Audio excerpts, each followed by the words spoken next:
We are live. We are live. Welcome to College Football's Peek Around the Corner with your host, Greg Pflugar. We cover everything in college football because we love everything in college football. And if you do as well, please subscribe to our channel, ring that notification bell, smash the like button, share the video if you want to support this college football's rebel outpost with a donation to help us keep the lights on and grow the channel. Just hit that $sign where you make your comment, and I'll get you super chat as quick as I possibly can.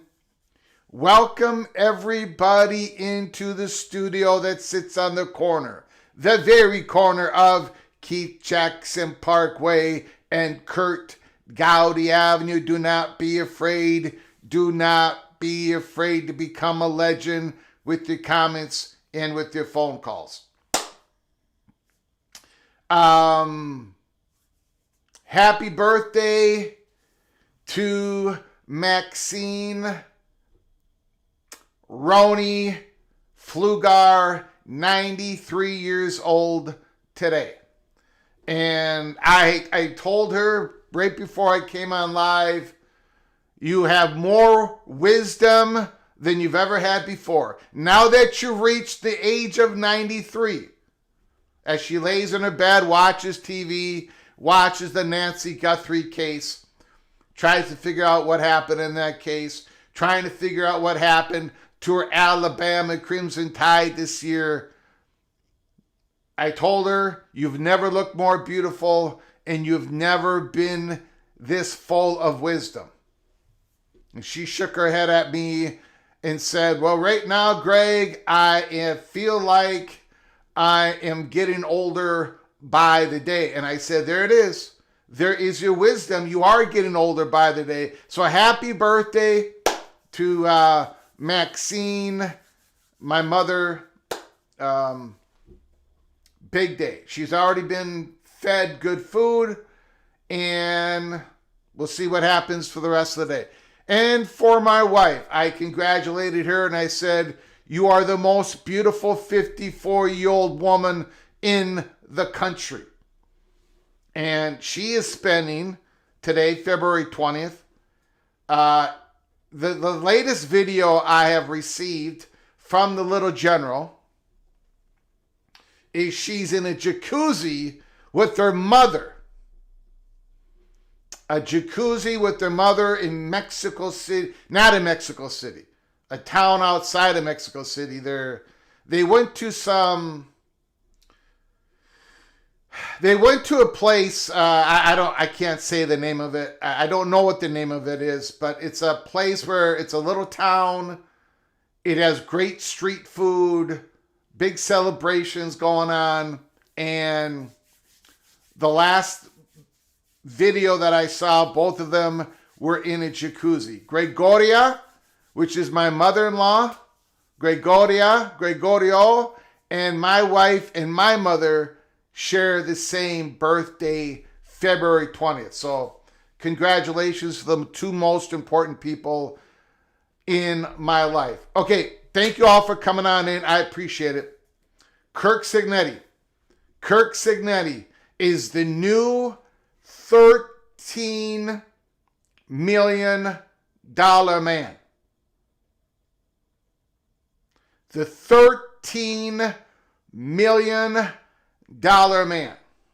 Holy smokes. That is a lot of money. But you know what? Curt Cignetti is bringing in a lot of cash for the Indiana Hoosiers football team and their athletic department. A whole lot of money. Holy smokes.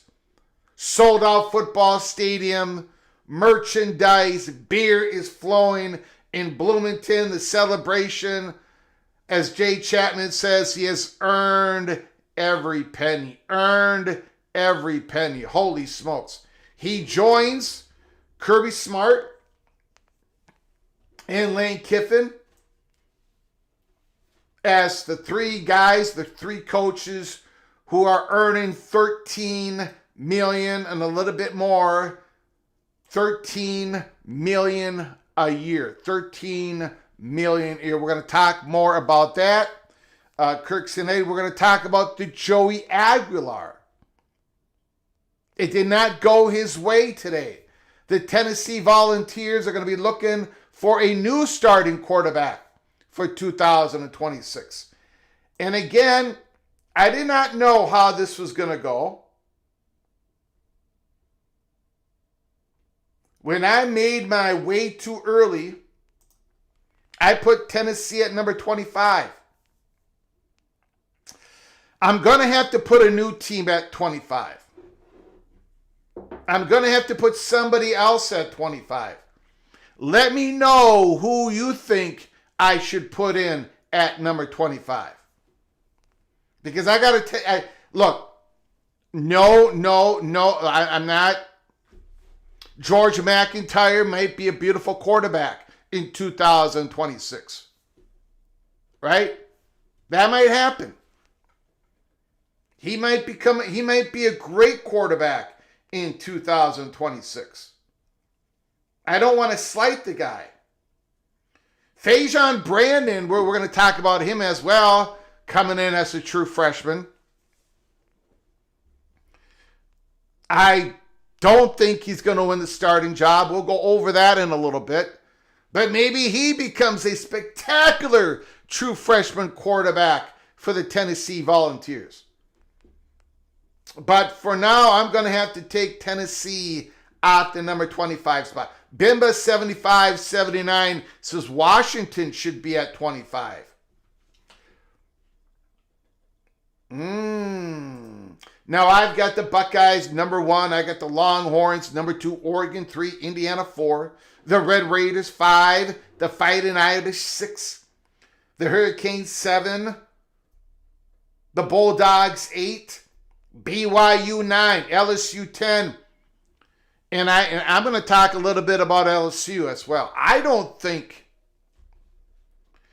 know what's going on out there, but I'm looking at these rankings that these outlets are putting out for who's going to be the most impactful, who's going to be the best, who's going to be the most valuable transfers in 2026. And they don't have Sam Levitt at the top 5. Some of them don't have him at the top 10. I don't get it.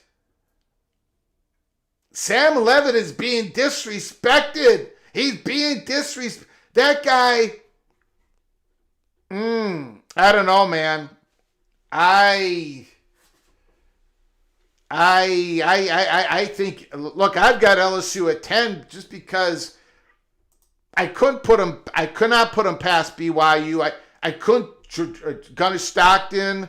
I got questions about the Bulldogs, but I don't have questions about Gunner Stockton. Miami, Darian Mensah. Notre Dame's defense is going to be the best defense in the country. The Red Raiders, they've lost a lot of guys. They're bringing a lot of guys back. They're going to be better at the quarterback position. Indiana, of course, they got question marks. But I cannot have LSU ahead of any of these teams. But I can't have them any lower than number 10. Sam Levitt is being completely disrespected. A&M, a USC 11. I love the Trojans this year. I have guaranteed a playoff spot for the USC Trojans. Number 12, Texas A&M. 13, Michigan. 14, Bama. 15, with Trinidad Chambliss coming back, the Ole Miss Rebels. At 15, I got Houston. At 16, Oklahoma, John Matier, Louisville, Kleinholz, California, the Phenom quarterback, SMU. We're going to talk a little bit about SMU today. Jennings is coming back. Iowa, Oklahoma State. Now I might be a little crazy on this. That's okay. That's all right. But I don't know. Oklahoma State might become the Indiana Hoosiers in 2024 of the Big 12 Conference. Buckle up, Big 12 Conference. And then Arizona, Noah Fafita is coming back again. Illinois, they're going to be rough and tough. Ken Stromness has put a G6 team in. Go Black 45. I think we placed Tennessee with Kansas State. Ooh.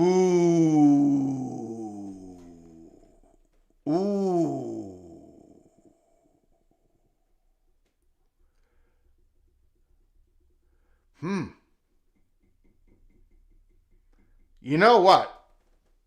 I'm going to have to, that is a good one. That is a good one. Go Black 45. I'm gonna have to evaluate that. Kansas State could be slipping in at number 25. Washington is a good one.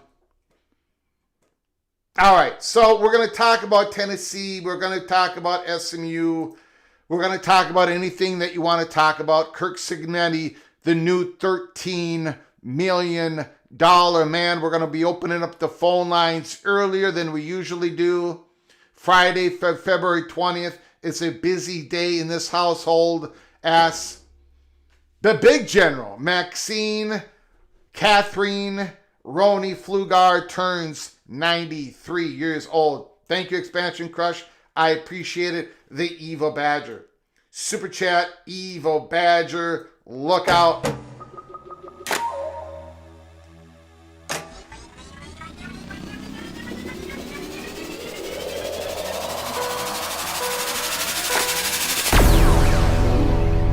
$5 holler. Thank you, Ryan Willie. I appreciate your generosity once again. Is Greg in trouble for saying the little general's age?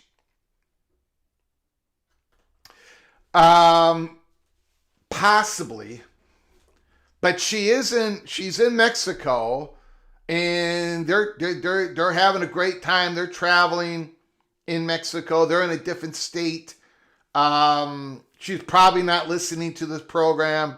She's probably not going to listen to the program.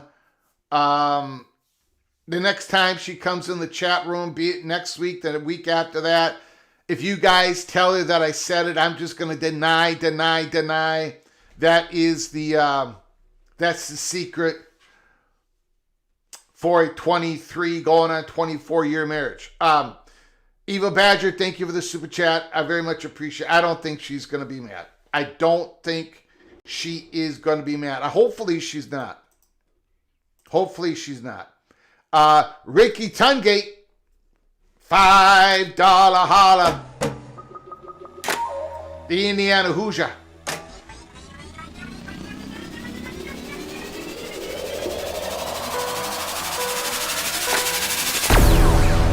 Ricky Tungate. Now if we can find a Coach Sig for our basketball program. Wow. Thank you for the $5 holla, Ricky Tungate. Thank you for your generosity. Indiana way up in football. Way up. They're at the top. They're at the summit in football, and they're down in basketball. What is going on? My beloved Minnesota Golden Gophers men's basketball team won their 5th conference game. I think they're 5-11, 5-12. I don't know what the record is, but it's their 5th win. Remarkable, because Minnesota Golden Gopher men's basketball has been in the dumps for so long, and Nico Medved is our first-year head coach, who is very successful at Colorado State. We have lost now our 3rd starter for the season. We've lost 2 of them early in the season. We only played 6 guys when we traveled to Oregon and beat Oregon a few days ago. We played 6 guys. We were playing 7 guys every game, but now we're down to 6 guys. Nico Medved, look, he's working a miracle this year.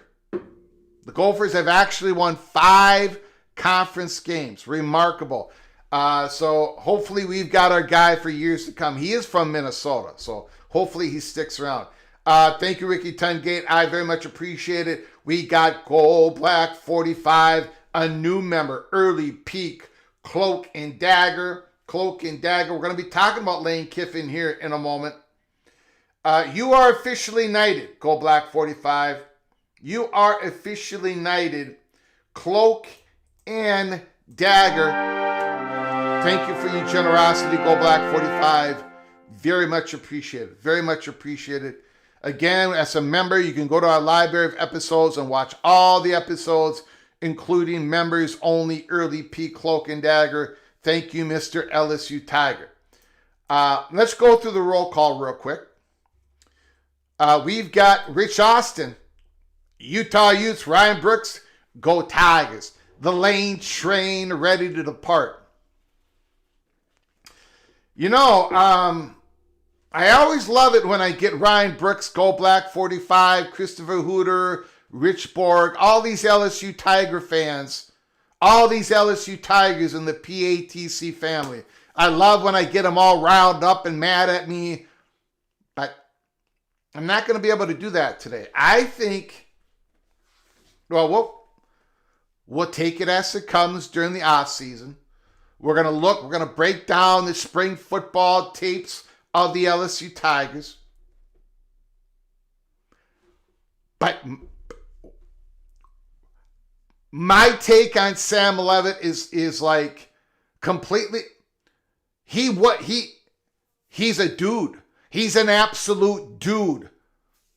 And as much elbows that I've thrown at Lane Kiffin,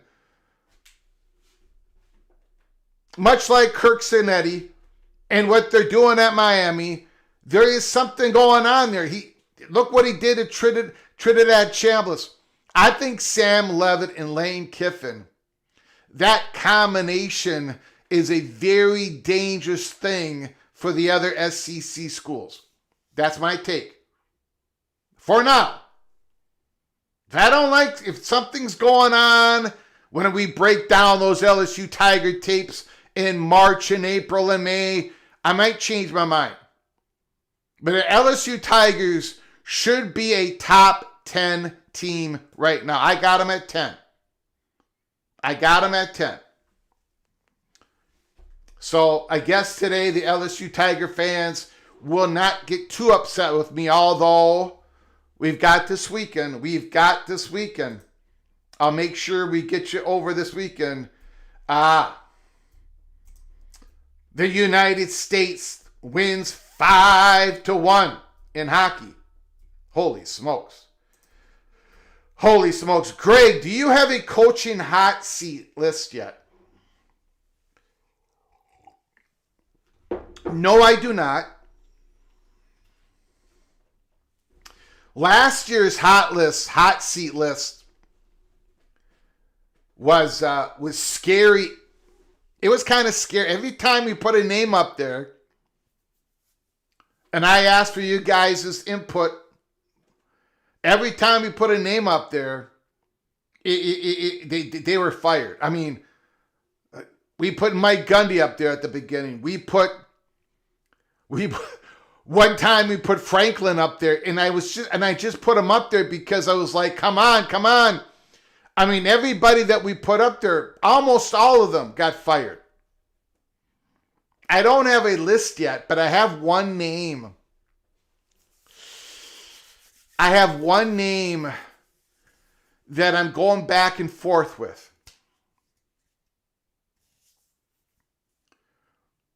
And that is Matt Rule of Nebraska. Here's the thing.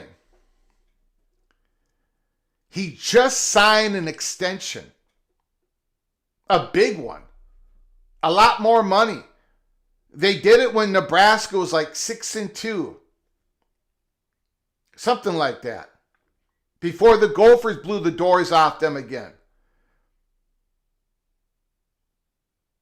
A couple months later, Dylan Raiola goes in the portal and he goes to Oregon. They don't have Evan Johnson coming back. He's in the NFL draft. TJ Lateef. Colandrea is the Colandrea is the type of quarterback that Nebraska's had in the past that Scott Frost tried to work in, and it doesn't work in the Big Ten. He's going to be running. He's too Colandrea. I'm not rooting for the guy to get hurt, but there's a very good chance that he doesn't make it through the season. You can't run around like that in the Big Ten at that size. You can do that at UNLV. You can get away with it and play 500 ball at Virginia. You look at Nebraska's schedule. Look at the Cornhuskers' schedule. Look at, I think, a major drop-off at the quarterback position. Maybe I'm wrong. Maybe Lateef is going to be... Maybe he just needs this offseason. Maybe Colandrea can work his magic.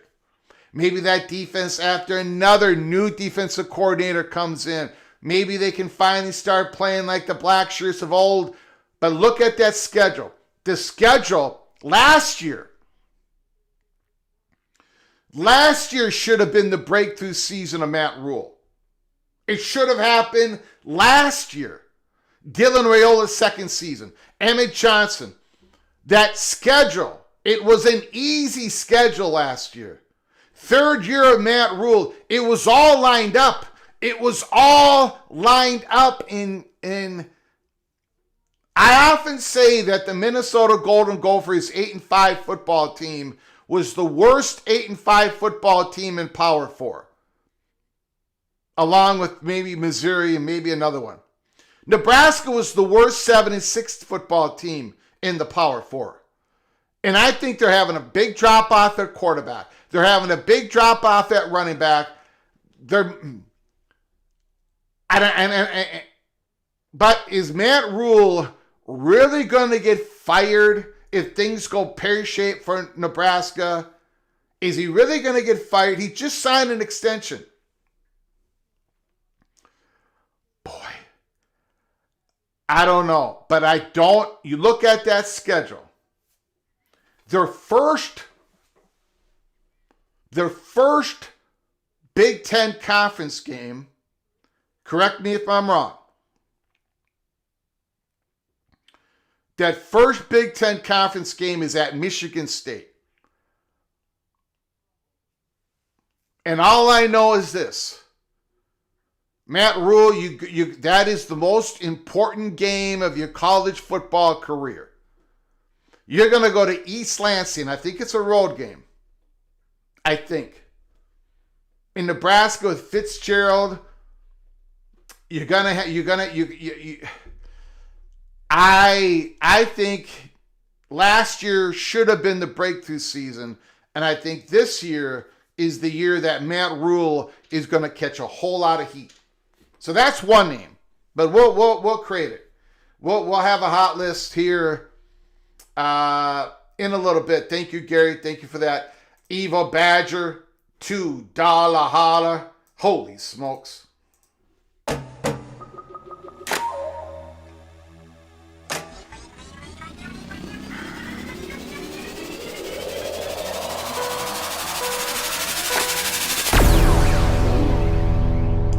Fickle's seat is scorching hot. Scorching hot, Eva Badger.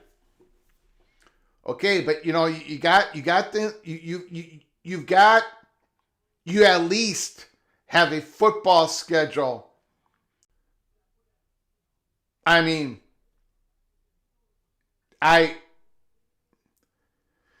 is Fickle's seat hotter than Matt Rule right now? Of course it is. Of course it is. Of course it is. But their schedule is a lot easier than Nebraska's. Go Black 45. Greg, if Fickle gets fired by Wisconsin, do they make a run at PJ? I don't think so. But 93.7 the ticket, Sorensen, Steve Sipple, and the other guy who used to be the special teams coach, I forget what his name is. They had a whole 15-minute segment talking about if Matt Rule does not make it, because they're having their doubts. There is major doubt at Nebraska. If he doesn't make it, that they should make a run at PJ Fleck. And they were serious about it for 15 minutes. I don't think Wisconsin would, but maybe Nebraska would. I mean, Nebraska Cornhusker football fans are highly intelligent. I always praise the fan base. Incredible fan base. Unbelievable fan base. And the fan base has changed. They don't drink the Kool-Aid anymore. They're looking at this thing like, okay, the last 9 years, we have not had a winning record in Big Ten conference play. They know they've had poor leadership. All the money that the Cornhusker fan base put out, and this is what they get in return. I think it was this morning, or was it yesterday morning? It could have been this morning or yesterday. Matt Rule announced that they're changing their spring football practice. They're going to be doing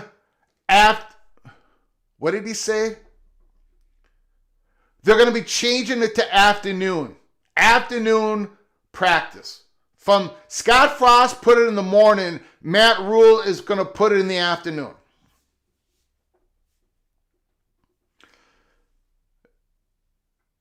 And when that announcement was made, and there was a Nebraska beat writer that put a big article on it, you should have seen the comments from the Cornhusker fans. They were like, don't matter, don't care, it's ridiculous, it doesn't matter. Like Matt Rule is making it a big deal that they're going to afternoon practices because that's what the playoff teams are doing. And Matt Rule has studied the playoff teams, and they're like, and the fans are like, we're no playoff team.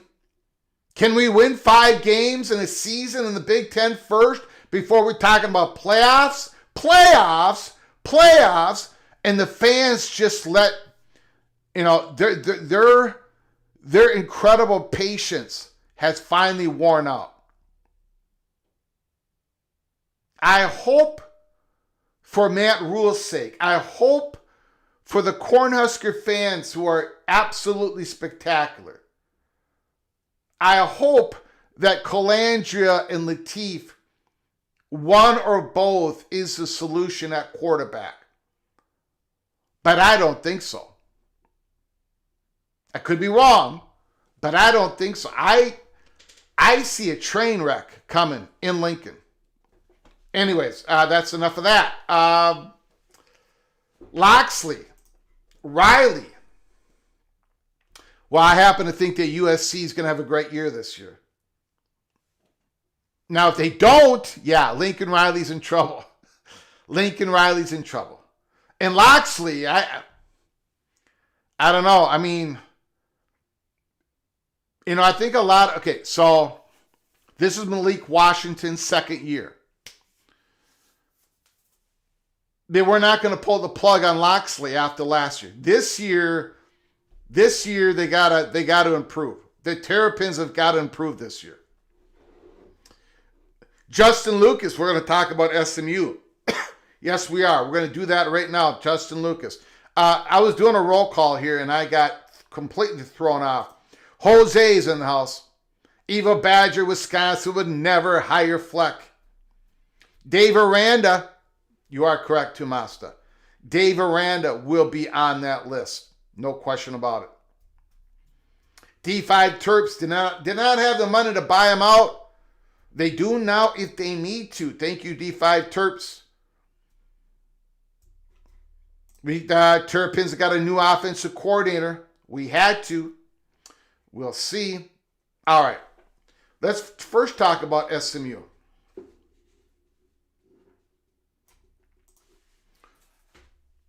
Eric Prisbell. Dallas News. Exclusive. Historic gift. SMU mega donors raise $50 million. $50 million for athletes. For $50 million for athletes by the end of the year to compete with anyone. $50 million to recruit and retain elite athletes. Damon Evans, expect to raise at least another $50 million for athletes by the end of the year. All that money, SMU, remember they're not taking any ACC money. They're not taking any ACC media money payouts. For the next, how many more years? 7 more years. The donors they're paying the bills. Wow. Woo! Now that's good news for SMU fans, for the Mustangs, for Phillips and the ACC. They brought in a university, they brought in a school, full-time member, not taking any media money, but SMU is putting the money where their mouth is. They're putting a competitive football team on the field. SMU, historic gift. Unbelievable. Incredible. Massive donor. Mega donors at SMU. Daniel Expansion Crush, thank you for coming on in. Happy birthday, Maxine. Happy birthday, Miss Greg Flugar. Mireya Hernandez Garcia Flugar. Thank you, Expansion Crush. I appreciate it. Thank you for your friendship, sir. Thank you so very much. My mother and my wife share the same birth date, February 20th. One is 1933, the other is 1972. And me and my mother-in-law, Mireya's mother, we share the same name. I am Gregorio, and my mother-in-law is Gregoria. So, kind of weird. Meant to be. Thank you, RT. Appreciate it. Al Bundy, the 2026 Texas Tech football schedule, is considered one of the easiest in college football. Yes, we went over that. Featuring a favorable non-conference slate, avoiding the top Big 12 contenders like BYU and Utah. Absolutely. Yep. I think Texas Tech has got a really easy schedule and with everything that we think we know. I think Kansas State has a very manageable schedule for everything that we think we know. Georgia had 3 players arrested this month alone. Kirby Smart really has built a solid culture there. Georgia. Unbelievable. Unbelievable. Again, we talk about Georgia, and the last couple of years that offense has been clunky. What's been going on off field has been a little bit clunky. Not a little bit, a lot clunky. Things are not really smooth at Georgia. I really love their football team this year. I really do. I do have them rated lower than most because I'm having a little bit of an issue with their offense. I've got them number 8.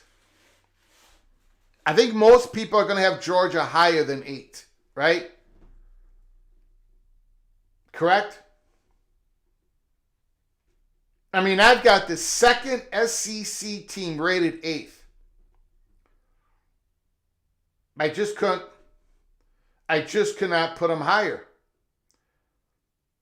Things are a little bit clunky at Georgia. We'll talk about Kirby Smart in a moment here. We'll get back to Kirby Smart in a moment. Let's talk about Joey Aguilar. Adam Sparks. Breaking news. Joey Aguilar loses an injunction. Tennessee quarterback is not eligible to play in the 2026 season after the court order. So Joey Aguilar is going to get ready for the NFL draft. Now, what are we going to do with Tennessee?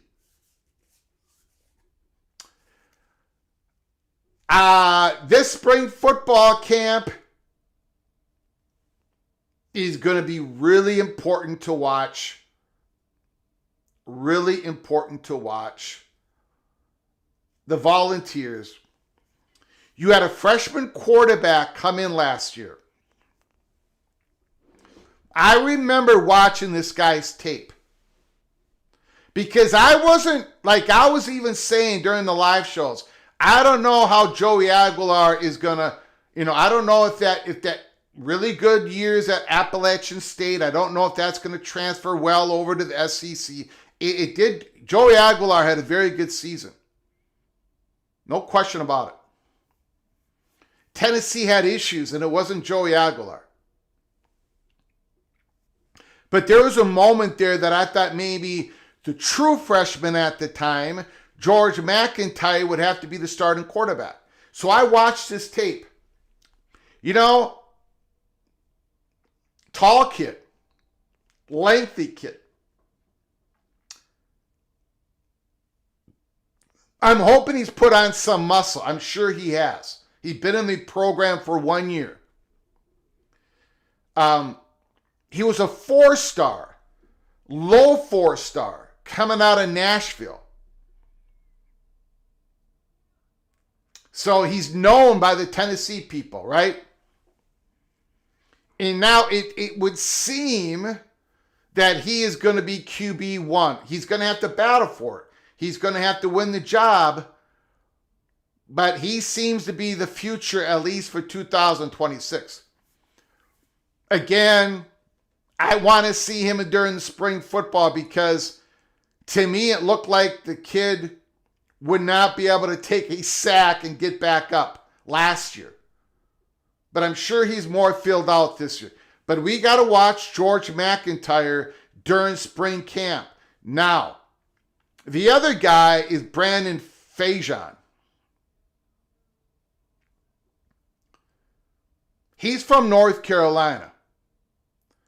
And I don't know, like, if you guys remember this guy, but a couple of years ago, he was basically the number 3 quarterback in the country as a junior. He's about 6'2", 6'3", built, more filled out, way completely different body type than George McIntyre. He was a 5-star, number 3 in the country, but then he got injured. He barely played as a senior in high school. He played at the very end of the season. I can't remember. I think it was on 3. You know, Rivals became on 3. The recruiting. I think they completely dropped him out of the 5-star. I'm not sure where they put him. Low 4-star. So there's questions around Brandon Faison. True freshman, barely played in his senior year in high school. I don't think he's going to be the guy, but we're going to find out. It sounds like George McIntyre is going to have the key to the car for Tennessee. And it is unfair. I mean, I don't know if it's unfair, but again, it is natural. Let's say it's natural. It's going to be difficult. I would be a little surprised if Tennessee is in the top 25 preseason rankings going into next year. Let me know if you think I got it all wrong. But George McIntyre as the starting quarterback, I think everyone's going to have to drop Tennessee's expectations down a little bit, and we'll find out how he does here in spring camp. All right? All right. That's Tennessee, Joey Aquilar, injunction. He fails. He doesn't get another year of eligibility. Joey Aquilar, Joey Swagular going into the NFL draft here in the spring. Brandon is the real deal. Graduated from my alma mater. I got the keys, Keith Moore. But he barely played last year, right? So that, you know, I don't think anybody expects him to be the starting quarterback at Tennessee. I don't think anybody. We'll find out. We're gonna find out. He got hurt his first game. Yep. Mike Novell on the hot seat. Dave B. RT, the Red Raiders better watch out for the Pokes. Okay.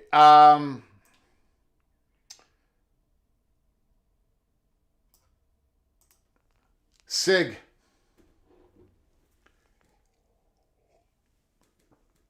Cignetti. Zach Ulsterman. Michael Nizlak. Indianapolis Star. Write an article about Curt Cignetti. His 3rd new contract in 2 years. What it all means after Indiana's football national championship. Bloomington. Curt Cignetti fashioned Indiana football into a national champion on the field. Now he sets the coaching market off it. A source confirmed to Indy Star and the Herald Times on Friday that Cignetti secured a fresh contract. His 3rd in just more than 2 years at Indiana, which will pay him an average of $13.2 million annually through 2033. That is among the most lucrative known salaries in college football.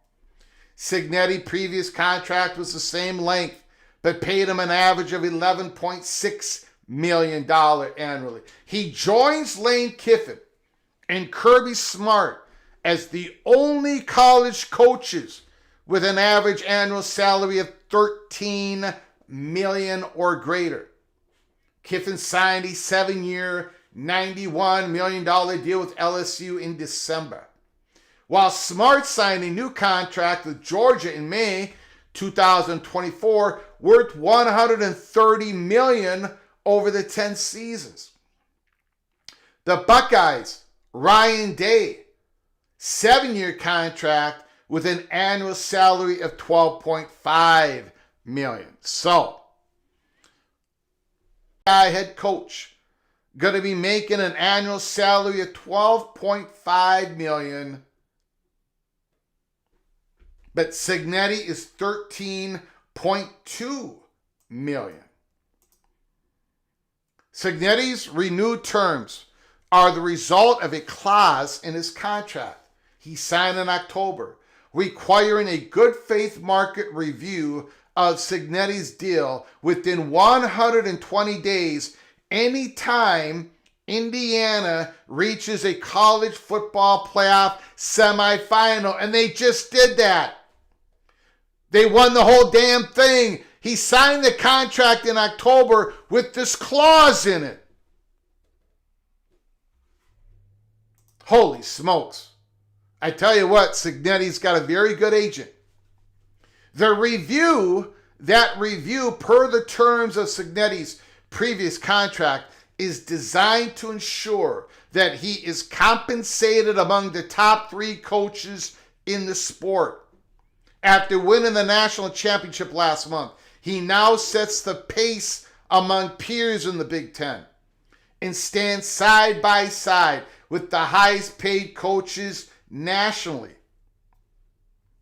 Now get a load of this. Get a load of this. Already this hiring cycle, athletic director Scott Dolson helped his coach tie down coordinators Mike Shanahan and Brian Haynes to new contracts, keeping them at Indiana. Indiana gets to the playoffs 2 years ago. This year they win the Big Ten championship. They win the national championship, and they don't lose their offensive coordinator. They don't lose their defensive coordinator. They don't lose their head coach. They don't lose their athletic director. Holy smokes. And Dolson has been aggressive in addressing Cignetti's wider staff in the past, a trend likely to continue. Indiana will know its success starts at the top, though. Cignetti's new contract reflecting his importance to the Hoosiers' maintained success. Indiana is expected to contend for a playoff spot again in 2026. As Indiana invests more deeply,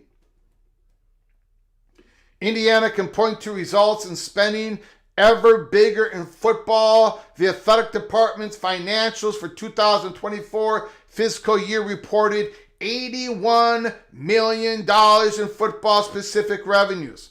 That's believed to be a department record in pure revenue, one almost certain to be bettered in the ongoing fiscal year. And finally, in the article, Dolson, the athletic director, Cignetti, the head coach, and Indiana's president, Pam Whitten, another key figure in Indiana football recent rise, will all see that arrow as pointing firmly upward into the future.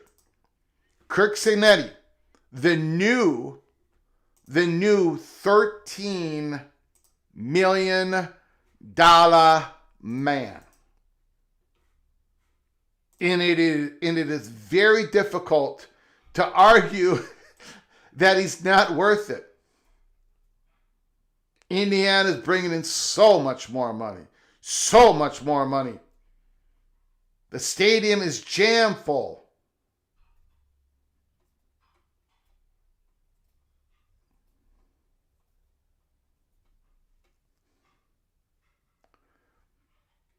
Quite the story. Now,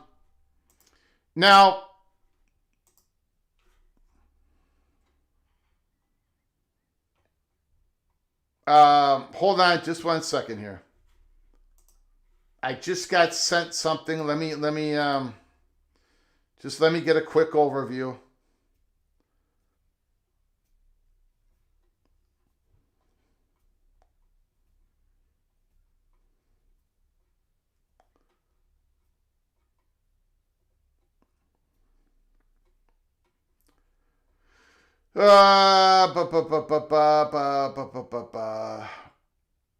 Okay.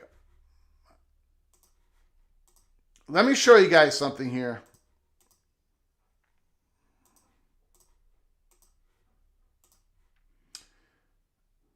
We've got three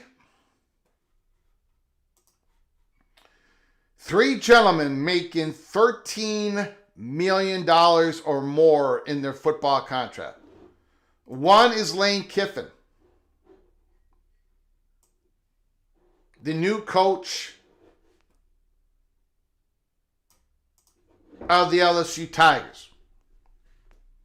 If you look at his head coaching career, pretty nice. Now, of course, his last season was his best season. 11-1, Ole Miss. They make the playoffs, and of course, he was not the head coach during the playoffs. Not the head coach during the SEC championship game. Tennessee, he was there for 1 year. USC did not quite work out that well. He did go 10-2 in 2011. Florida Atlantic. Ole Miss. And he's had quite the string of success at Ole Miss. And in between USC and Florida Atlantic, he was the offensive coordinator of Alabama. He has not won the conference championship in any season. He has not won a playoff game, although that could have happened this year, but he skedaddled. Unlike Kirby Smart and unlike Curt Cignetti, he's a little bit different. He hasn't won that national championship. He hasn't won that conference championship. But he is considered, and I would agree, a very good head coach, a very good offensive mind, very good with his quarterbacks. Kind of like a Josh Heupel, kind of like a Curt Cignetti. And what they're doing with Shannon Dawson and Mario Cristobal at Miami, there are a few places that are very hot with their quarterbacks. And I think the Lane Kiffin and Sam Levitt combination is going to be dynamic. And I think it's going to be dynamic coming right out of the chute. LSU plays Clemson, correct? At the start of the year. I think that's a rematch, correct? Yeah, I think Sam Levitt and Lane Kiffin are going to be ready to go. So that is Lane Kiffin's resume, making over $13 million. Now, this is Kirby Smart. National championship game in 2017. They lost, but Georgia got to the national championship game. 11-3, 12-2. Coming out of COVID, 2021, Georgia 14-1. They won the national championship. 2022, Georgia 15-0. They won the national championship. 13-1, 11-3, 12-2. Spectacular. Spectacular season, Kirby Smart. So yes, Kirby Smart deserves to be one of the top 3 paid head coaches in college football.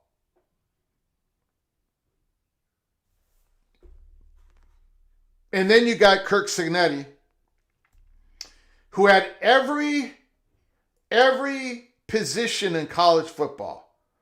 Like he was a scout dude. He has held basically every position, an analyst position. He became head coach of James Madison. Look what he did at James Madison. Look what he did at Indiana, of course. Everybody knows 16-0, 27-2 at Indiana.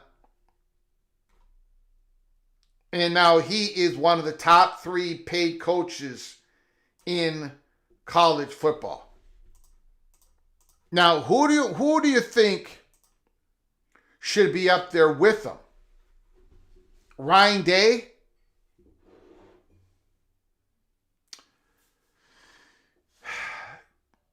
He should be right up there with him, right? The list is not that long, right? Dabo Swinney, not quite up there with those guys, but he's won in a couple of national championships. Sarkisian, Texas. This is a big year for Sark. Very big year for Sark.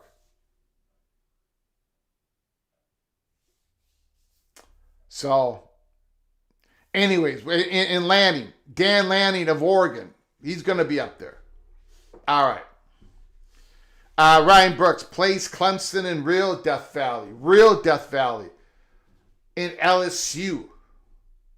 Riley has accomplished more than Kiffin. Wow. Jose. This is a big year. Big year for Lincoln Riley. Lanning and Sark. Yeah, I agree.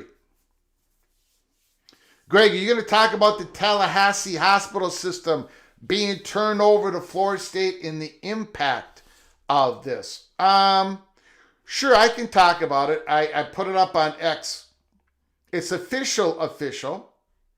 It's official.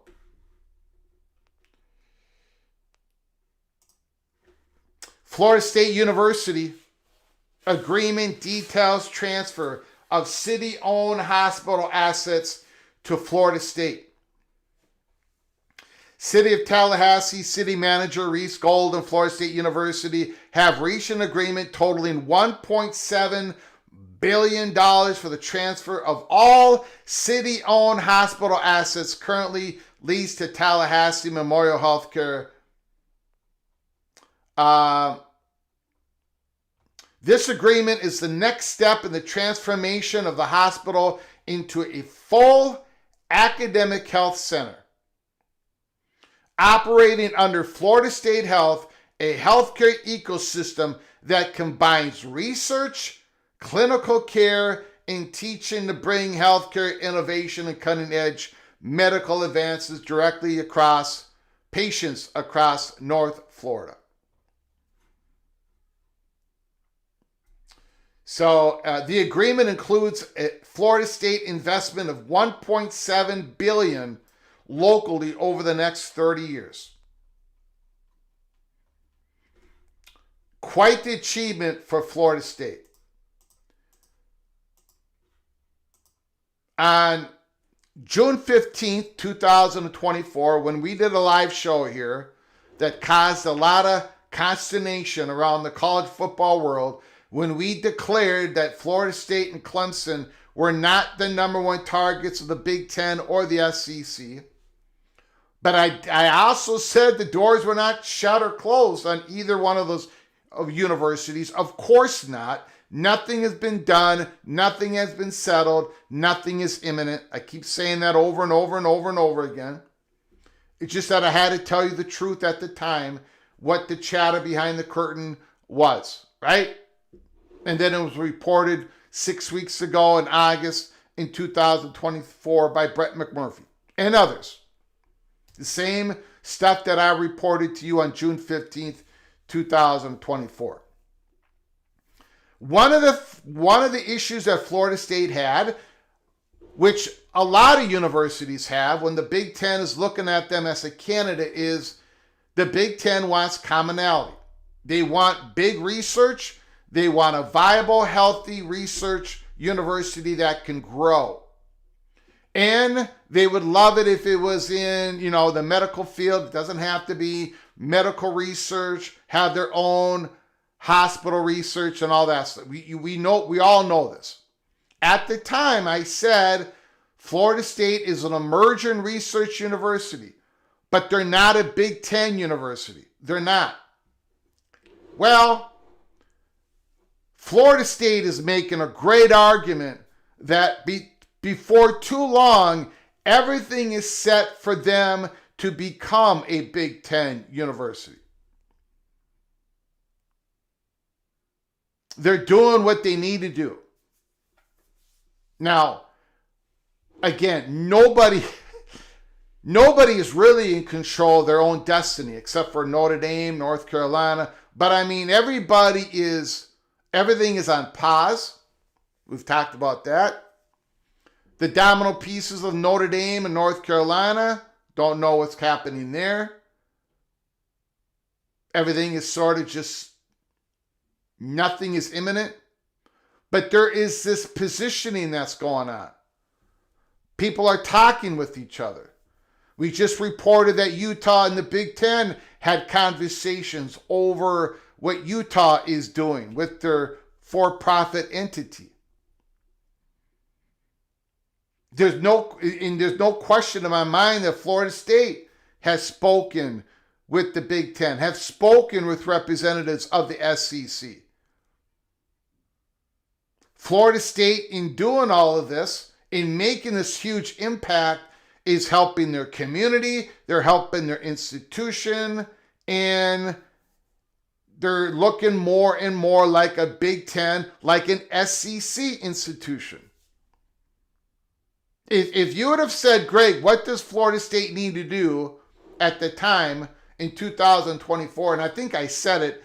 One, they were going to have to figure out to have a research that the Big Ten values and work on the relationships. Well, I believe Florida State has done all of that and more. So this is the impact, I believe, is pretty big for Florida State. If we're talking realignment, I think it's a pretty big impact for Florida State. Bigger than most people believe. Because most people believe that Florida State, because of their big football value, and they have a big football value brand, of course they do, incredible fan base, that would travel incredibly well. They do now, but they showed it in Ireland. They show it in ACC country. They would show it in Southeastern Conference country. And they would show it in Big Ten country. But if you would have asked me what they would need to do, this is one of those pieces that I would have said they should really try to do this.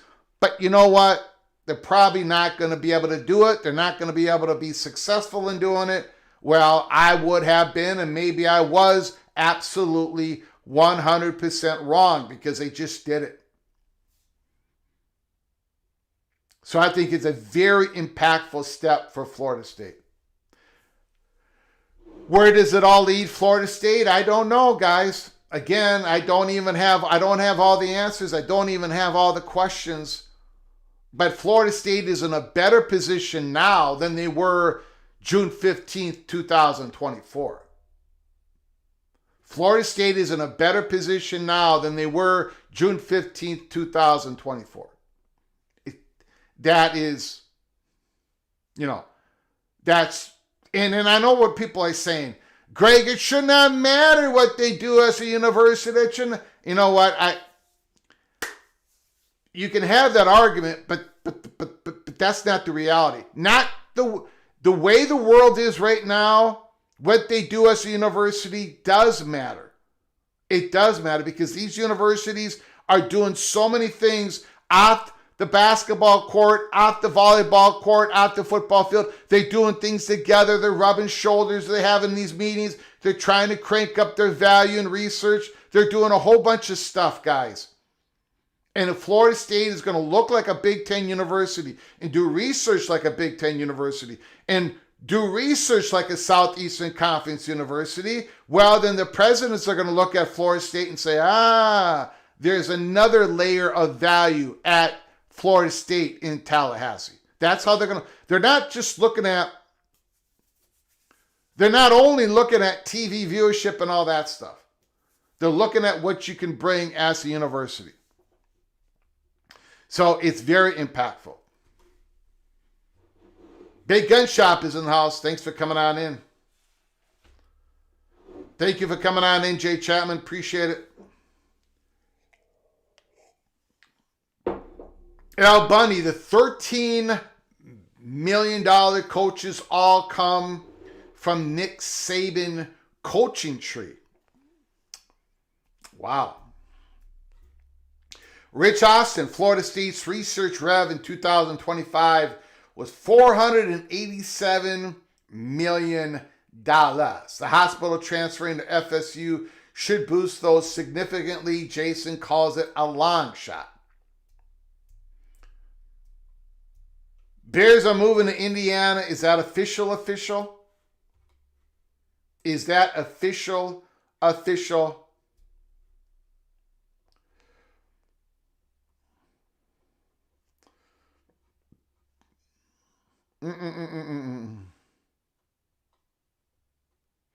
Oh, man.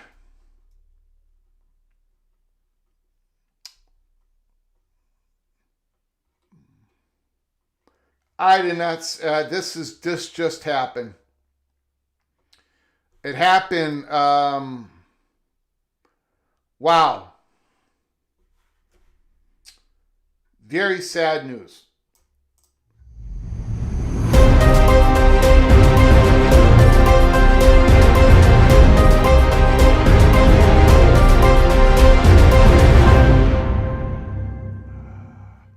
University of Minnesota. Our hearts are with the Moe family as they mourn the loss of Tom Moe. Tom played football and baseball at Minnesota and would later serve as the director of Minnesota men's athletic department. He was the team's MVP in football and a member of the 1960 baseball national championship team. Wow. Moe also helped lay the groundwork to bring football back to campus. Huntington Bank Stadium. Tom Moe. I did not know that. This was just reported within the last hour. If you know Carter Coughlin, great football player at Minnesota, played for the New York Football Giants here in the last 5 years. This is Carter Coughlin. This is Tom Moe is Carter Coughlin's, I think, grandfather. I'm not sure on that, but I think he's his grandfather. Wow. Tom Moe, very historic, very important person. Football, MVP in football on the 1960s national championship team. Tom Moe passes away. I did not know that. I just saw that and my heart sank. Super chat.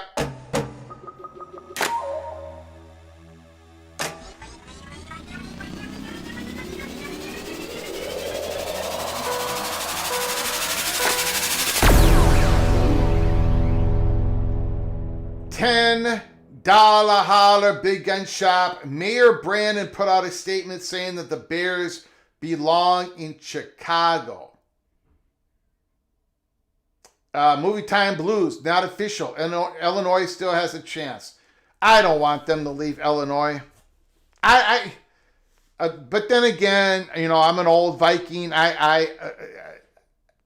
It's got to be the Chicago Bears. It's got to be the Chicago Bears. Big Gun Shop, thank you for the $10 holler. I appreciate it. Appreciate your generosity, sir. Thank you so very much. Thank you so very much. Man, that would be a little bit heartbreaking.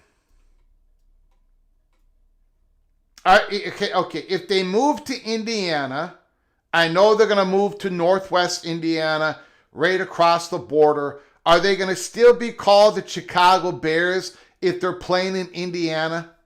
If they go to Indiana, what is going to be their name? The Indiana Bears? Now, the Indiana Hoosiers mascot, the mascot that they brought out from the past is a bison, right? Is it going to be the Indiana Bears?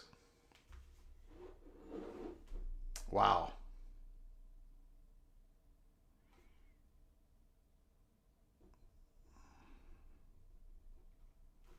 Wow.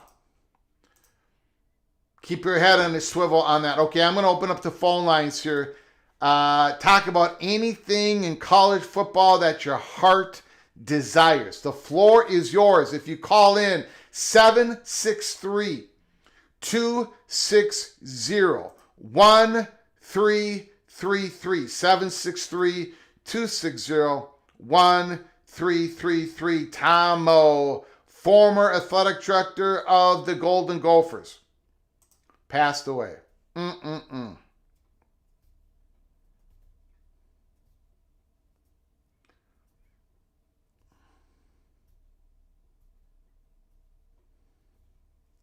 Mm.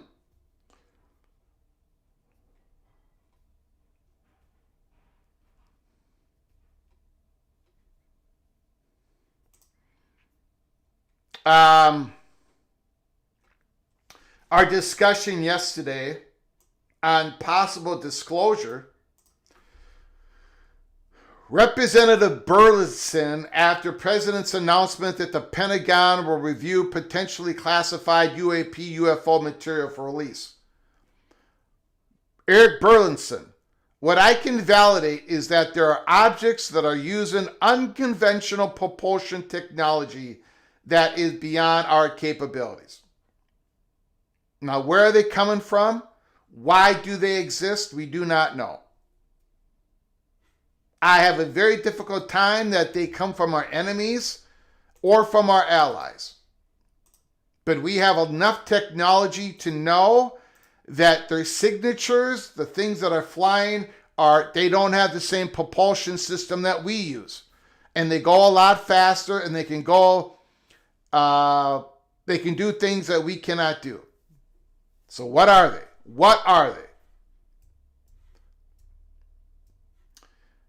No, it's just like New York Jets and the Giants who play in New Jersey. Okay, so the Chicago Bears are going to be playing in Indiana, and they're going to be called the Chicago Bears.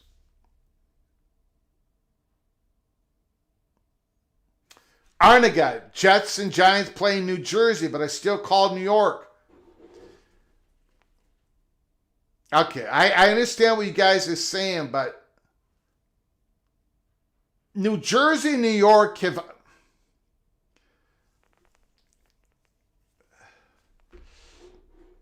Indiana and Illinois they don't have the same symbiotic relationship as New Jersey and New York. The New Jersey Nets are now the Brooklyn Nets. But Indiana, I don't know, guys. I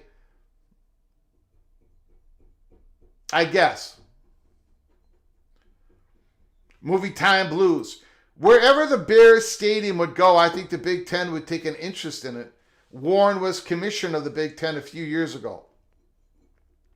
In other words, if they build a dome in Indiana, they might do a Big Ten championship game there. Is that what you're saying, Movie Time Blues? That could be true. But first, they're going to have to play a Big Ten championship game in the Vikings football stadium. I thought that was going to happen, but so far, it hasn't. Phone lines are open if you want to give us a call. Tom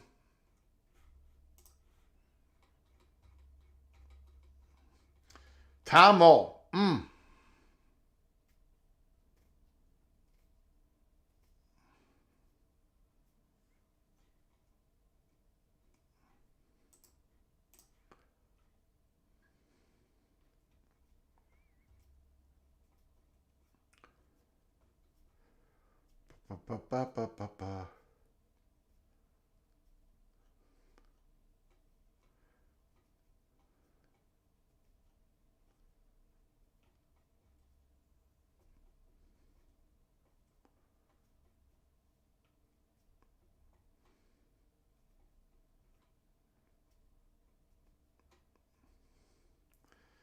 Wow. Wow, look at this. Look at this. Welcome to the United States. If you are entering from Canada, you are entering the northwest angle, Minnesota. Holy smokes. Holy smokes. That's a shot. That's a shot. My goodness. Congratulations to the women's Olympic hockey team and the men's hockey team, but the women's hockey team won the gold. So congratulations.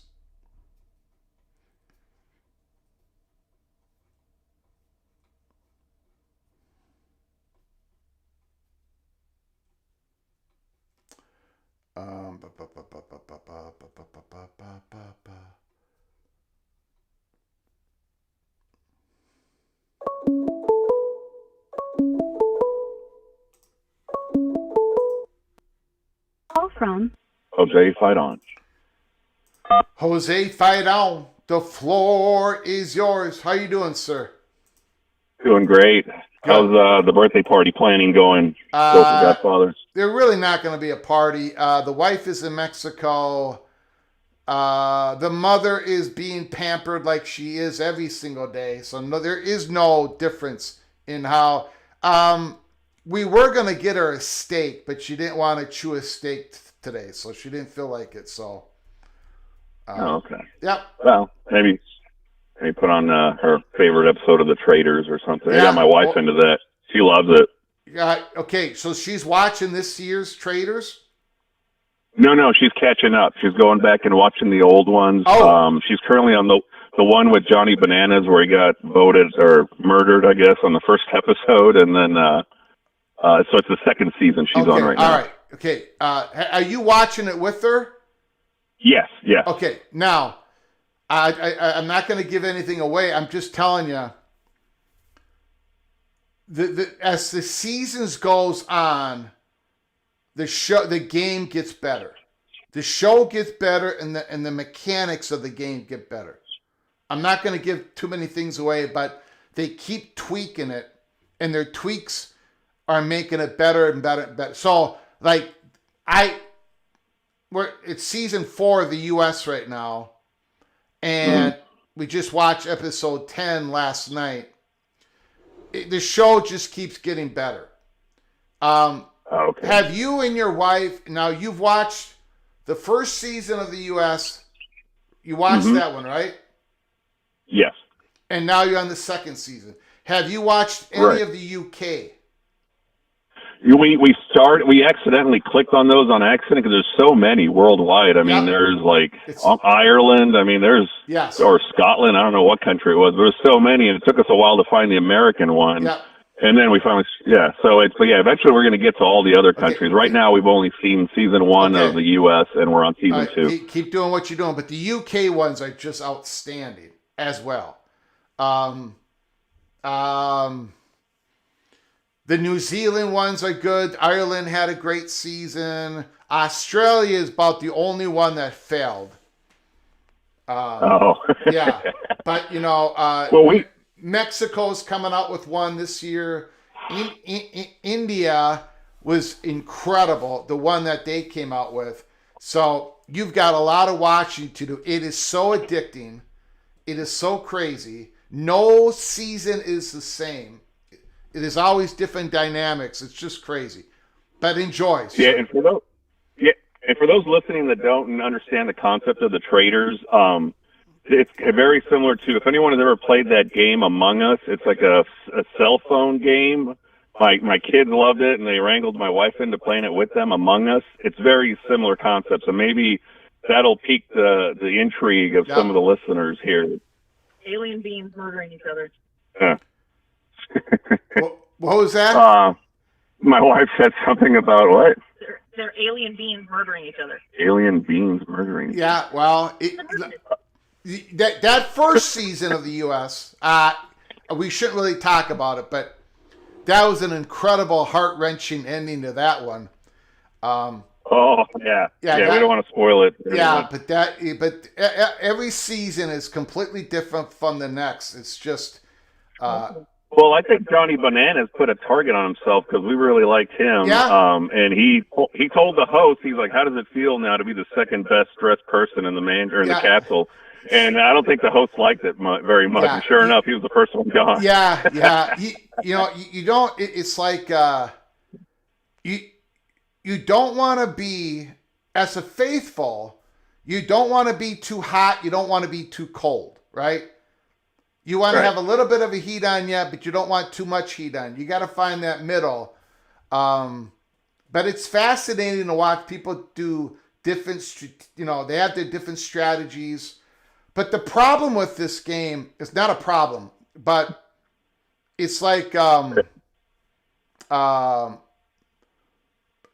once a player leaves, once they get banished or murdered, it changes the game. So your strategy might be working, but when a person leaves, your strategy might absolutely collapse. So it's constantly, you have to constantly kind of change up what you're doing. But anyways, thanks for letting me know you're watching that program. Yeah, absolutely. It was a fantastic suggestion you made. Yeah, I was thinking about the Hammond Bears, Hammond, Indiana Bears. I wonder if they're going to pull the thing they did with the Cleveland Browns. Remember when they initially moved to become the Baltimore Ravens, they weren't allowed to take their history and their records along with them.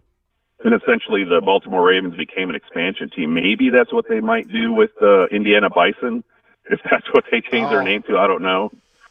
And then some other owner will come along and then reestablish the Chicago Bears 5-10 years later and recover the records like they did for the Cleveland Browns after they originally left under the cover of night with moving trucks to Baltimore. I can't get my arms around this. Chicago Bears are the Chicago Bears. They were the Chicago Bears before my father was born, for God's sakes. I cannot. Yeah, they're like one of the founding members of the NFL when it was AFL NFL. Yeah. So, yeah, I think that's what they might do is one of those Baltimore Raven, Cleveland Brown scenarios where they're considered an expansion and then they hold the records and for whoever the next owner is that comes into Chicago. Yeah. And then the last thing I had was the planes circling on this 24 CFP. How long? You said SEC might wait until the end of the year. Is that just something that they think if Congress doesn't get something done by this Christmas that it's not going to get done, and then they'll move on to Plan B or whatever, more aggressively moving on to the next phase if they can't get anything codified? I think I heard you reference something about that when I think Rick had called, and I just missed the end of it. But it's kind of like there is a soft deadline this year if something doesn't happen in Congress.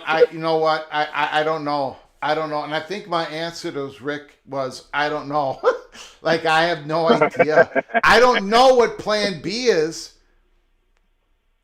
I don't know what it is. I'm scared. I mean, I'm very scared that Plan B is people go their own silos, right? Yeah, that's the only way they can get any governance and get control of what's going on and get out of the Wild West and get back into civilization. Yeah. But all right, thank you so much. Go you for got it, buddy. Time. Appreciate it. All right, fight on. Enjoy Go Traders. Traders. Yep.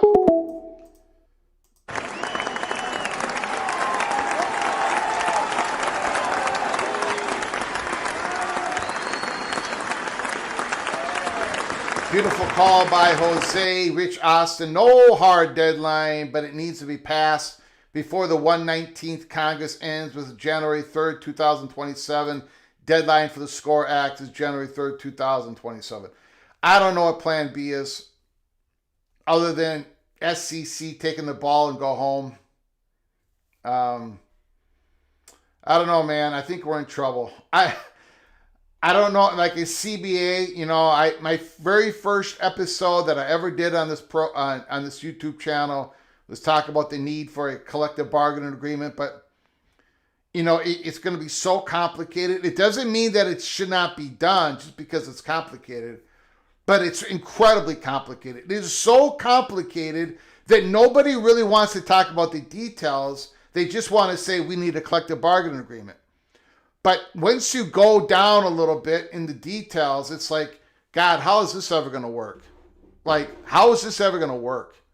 It probably isn't, because the college sports is different than professional. It's not amateur anymore, but it ain't professional either. You've got 7 different Southeastern Conference states that do not allow bargaining with their public employees. So if you're going to make these people employees, if you're going to make the student athlete employees of the athletic department or the school, and these schools don't want their student athletes to become employees. Like, none of them do. Like, and the student athletes, there really is no drumbeat that they want to go into a collective bargaining. So there's like, I don't know.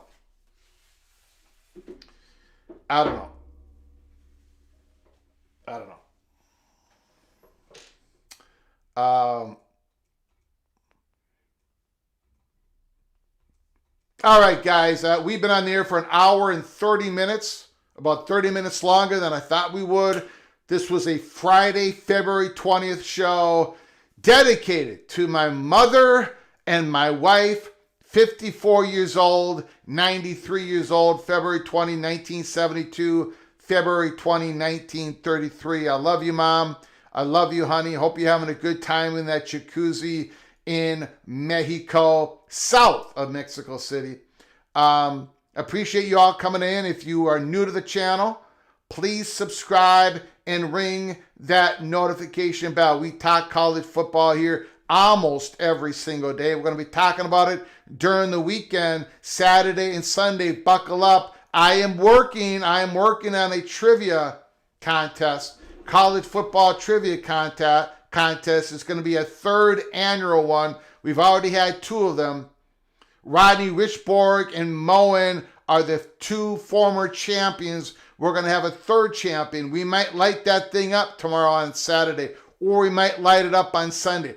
Who knows? We may be coming on here later tonight with breaking news. So you got to keep your head on a swivel. You got to be subscribed. You've got to get yourself notified. Ring that notification bell. Thank you all for joining us. Until next time, from all of us at PATC, to all of you, please you all take great care of each other. Thank you so very much.